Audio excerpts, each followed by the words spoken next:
Okay. Good morning, ladies and gentlemen, and thank you for coming to this morning's press conference.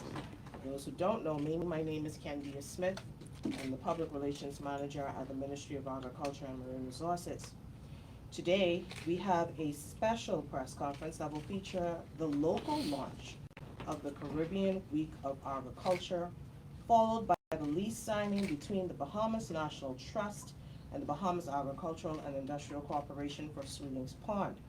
You would note that our incoming minister, the Honorable Jomo Campbell, is also in attendance for both topics of discussion. However, Minister Clay Sweeting will be presenting remarks followed by question and answer periods. We will begin with remarks from Minister Sweeting on the official launch of Caribbean Agriculture Week and allow for questions, and then proceed with the second half of our press conference. Minister Sweeting, please. Thank you, Kendia. Good morning. To incoming Minister, Honorable Jomo Campbell. Welcome to the Ministry of Agriculture and Marine Resources. To my team here at the Ministry. Today is an exciting day. I would first like to thank you for joining us to launch the Caribbean Week of Agriculture, which will be held at Super Club Breezes, October 9th to the 13th. While the Caribbean Week of Agriculture in its 17th year, this is the first time that this conclave will be held in the Bahamas, under the theme, Accelerating Vision 25 by 2025. This event signifies our commitment to transforming the agricultural landscape in the Bahamas and our presence in the Caribbean region. Agriculture is a basic and vital industry in each of our economies, our cultures, and our communities.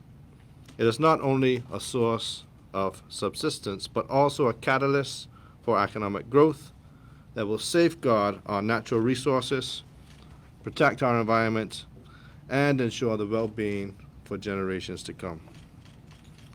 Collectively, our vision and the Caribbean's vision for 2025 is ambitious, but achievable. We aim to continue to enhance food security, to promote inclusiveness and sustainable economic growth in the agricultural sector, and to foster innovation and technology adoption. The overarching objective will require collaborative efforts from farmers, from producers, from policymakers, stakeholders, researchers, entrepreneurs, and civil society to not only address their challenges, but to seize the opportunities that lie ahead. Throughout that week, we have the privilege of hosting experts and stakeholders from across the region who have dedicated their lives to advance agriculture. The expertise, knowledge, and experience will fuel meaningful discussions and enable us to develop innovative solutions to our shared challenges. During the various planned activities and sessions, we will host over 40 technical sessions, and we'll dive into critical topics such as climate change, animal health, food safety, plant health, fisheries, agricultural research, innovation, digitization, youth and women in agriculture, and trade facilitation.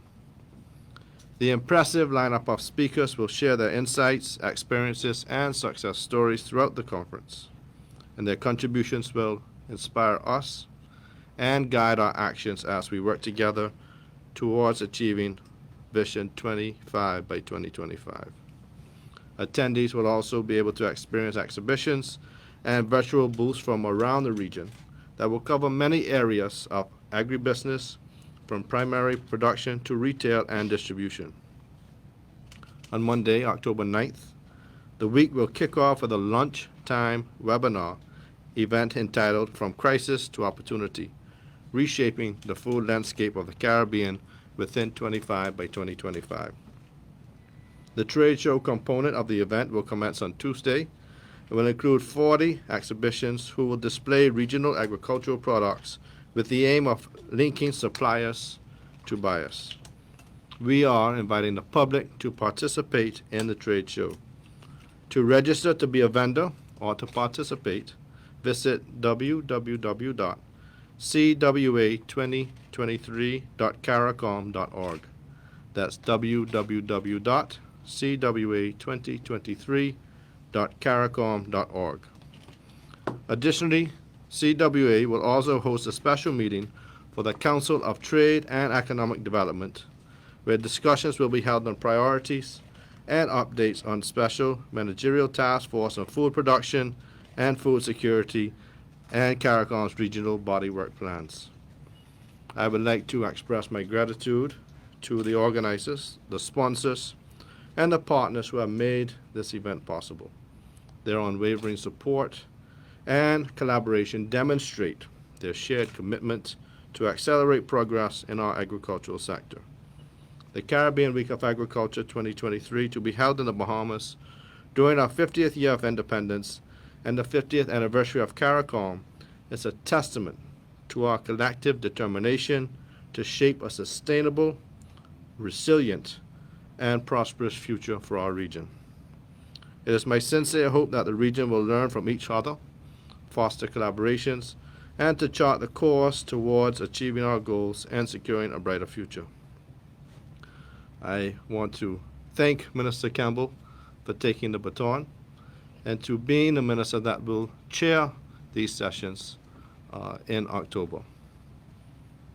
I thank you, and I look forward to seeing you October 9th through October 13th. Thank you. Any questions about Caribbean Week of Agriculture? Carla?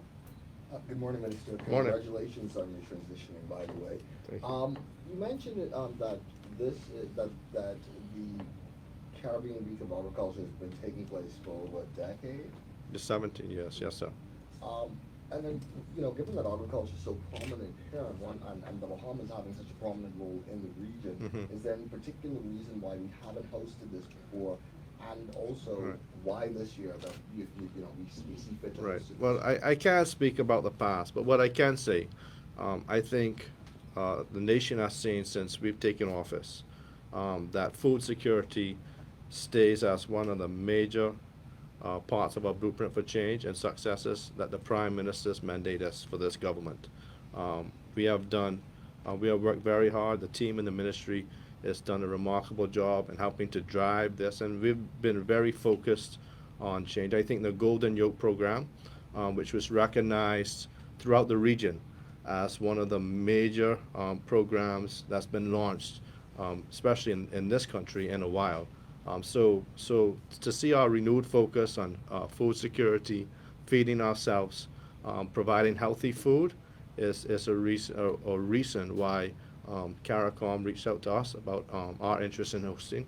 And of course we accepted it because of course we want to ensure that we find ways to feed our people, which is something that currently we only produce 0.7% of agriculture to our GDP.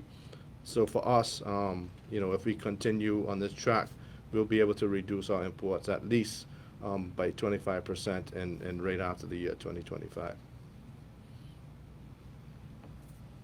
Any other questions? And what role, will local vendors, farmers, and other stakeholders be playing in this? Right. So as I mentioned, they could register to come at the exhibitions there, whether it's the food producers or if they're growers. And we'll have ministers from across the region that will come for this event. Minister Campbell will chair the event as the current Minister of Agriculture, and the ministers will travel throughout New Providence to see the different farms and what we're doing and to share the innovation and how we can connect. Because, for example, the Golden Yoke program was one where we partnered with Jamaica and Guyana to see how they was doing it. So we molded that program after something that was already successful in another country. So the vendors can show their the things that they do, whether they're farming, and also what's going to be so innovative about this is that we're connecting the Family Islands to this CWA conference, so that we'll have QR codes, and they can scan. So it's not just a New Providence thing, but we're connecting the family on it so they can also showcase their products as well. That. Any other questions? Okay. This concludes the first half of press conference, if nobody else has any other questions. Okay, so I suppose we'll have to take a short interlude for the Sweet and Corn lease to give Bahamas National Trust a little bit of time